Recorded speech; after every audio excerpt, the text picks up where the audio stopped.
Shirting suiting का सबसे बेहतरीन कलेक्शन नवकार फैब्रिक्स झाडोल, जहां पाएंगे सबसे कम दाम में सबसे बेहतरीन quality. Navkar fabrics Jhadol, Jodhpur suit, kurta pyjama, safari suit, pant shirt हो या फिर शादी पार्टी के लिए कपड़े नई डिजाइन व बेहतरीन रेंज में उपलब्ध। नवकार फैब्रिक्स झाडोल, डॉक्टर हेडगेवार मार्ग, झाडोल। संपर्क करें 9166520734।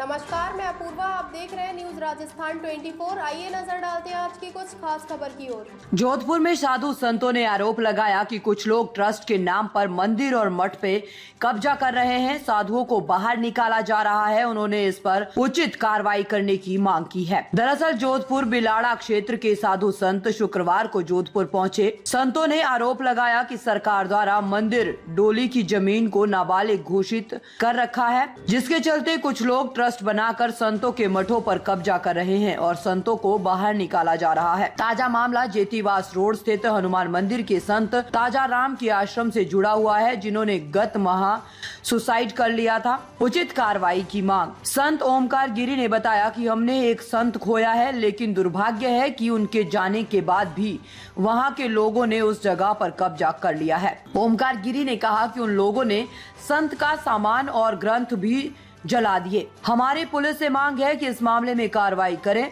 संत के सुसाइड मामले की भी जांच ठीक तरीके से की जाए। उन्होंने इसको लेकर ग्रामीण पुलिस अधीक्षक धर्मेंद्र यादव को ज्ञापन भी दिया। संत गिरी ने बताया कि अगर नई सरकार ने संतों पर हो रहे अत्याचार पर ध्यान नहीं दिया तो हमें सड़कों पर उतरना पड़ेगा। ट्रस्ट की आड़ में हो रहा कब्जा। संतों ने आरोप लगाया है कि सरकार ने मंदिर मठ की जमीन को नाबालिग घोषित कर रखा है। इसकी आड़ में देखरेख के नाम पर लोग संस्थाएं और ट्रस्ट बनाकर अंदर घुस गए हैं, जबकि इन पर पहला हक संतों और साधुओं का है। अगर वे यहाँ नहीं रहेंगे तो कहाँ जाएंगे। उन्होंने कहा कि इसको लेकर सरकार को एक्शन लेना होगा। संत ने 17 नवंबर को किया था सुसाइड। बिलाड़ा के हनुमान मंदिर के महंत ताजा राम ने 17 नवंबर को आत्महत्या कर ली थी। बताया जा रहा है कि संत का वीडियो भी है, जिसमें वे कुछ लोगों पर उन्हें प्रताड़ित करने का आरोप लगा रहे हैं।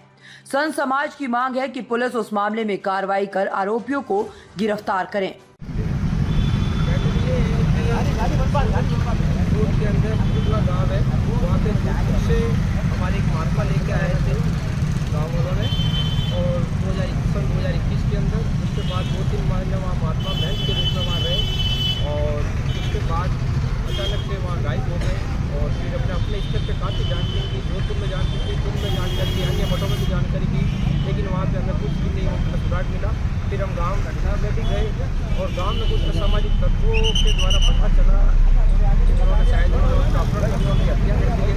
उसके बाद में हमने उसका परिवार किया। गांव में भी हम गए, एक बार नहीं, कम से कम 5-6 बार गांव में गए, और उसके बाद में गांव वालों का हमारा स्टेटमेंट आता है कि हमें बाबाओं से क्या काम। तब जाके हमने परिवार दर्ज कराया। 3 महीने तक परिवार रखा। फिर हमने मजबूर होकर कोर्ट में इस राशि रूप में हमने FRI लॉन्च करवाई, लेकिन उस समय भी सोजत रोड थाने से ये कहा गया कि अगर बाबा हमारे पास आते हैं तो हम उनका FRI दर्ज करते हैं।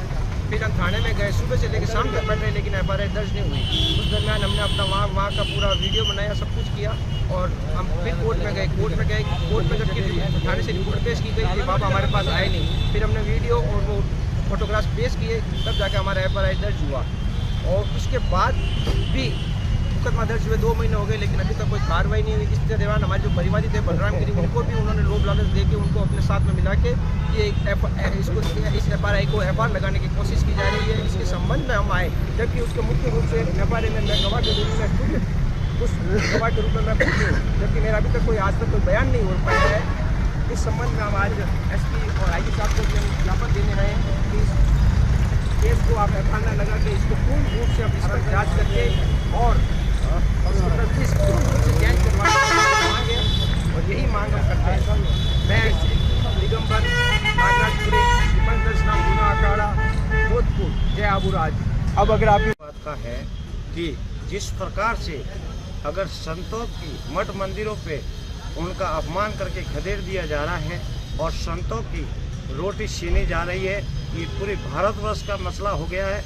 मठ मंदिरों पे भूमाफियों द्वारा कब्जा किया जा रहा है और ट्रस्ट बना करके ये बताइए सन्यासी महात्माओं का घर क्या?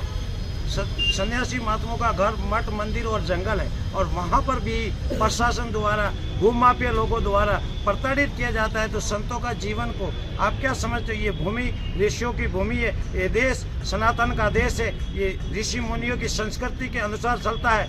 ऋषियों के मुताबिक राजनीति करना और संतों को धरातल पे आकर के जरा सर्वे करिए। संतों की आत्महत्याओं में मजबूर किया जा रहा है, संतों के मर्डर किए जा रहे हैं, संतों का किडनैप किया जा रहा है। ये हमारी धार्मिक भूमियों पे नजर रह रही है भूमाफिया लोगों की, उन पे तुरंत एक्शन ली जाए और सरकार जल्दी से जल्दी संतों के प्रति कानून बनाए।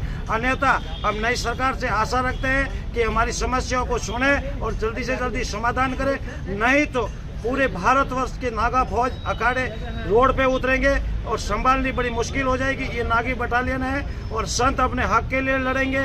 संतों के लिए आज कोई प्रकार की सहायता नहीं है, ना संतों की कोई सुनी जाती है। संत एक पागलों की तरह, भिखारियों की तरह प्रशासन के गेट पे फेरा खा रहे हैं और पागलों की तरह परेशान होकर के संत जा करके आत्मा आघात हो रहे हैं। इस पे ध्यान दे और सरकार से आस रख दे। आज जिस प्रकार से हमें एसपी साहब ने जो आश्वासन दिया है, हमारी सुनी है, हम आशा रखते हैं कि हमें इस मसले की जल्दी से जल्दी न्याय की आस रहेगी और सरकार भी इस हत्या प्रकरण में ध्यान दे। और आशा ये रख रहे हैं सरकार के, जिस प्रकार से संतों की हत्याएं होती जा रही है, संतों को आत्महत्या, इस पे रोक लगाने की जरा सोचे और विचार करें। नहीं तो फिर अगर संत महात्मा उग्र आंदोलन किया तो सारी जवाबदारी सरकार और शासन प्रशासन रहेगी। और अगर संतों को आंदोलन में नुकसान पहुंचा तो फिर संत क्या कर सकते हैं? वो तो शिव तांडव ही मचेगा। हर हर महादेव।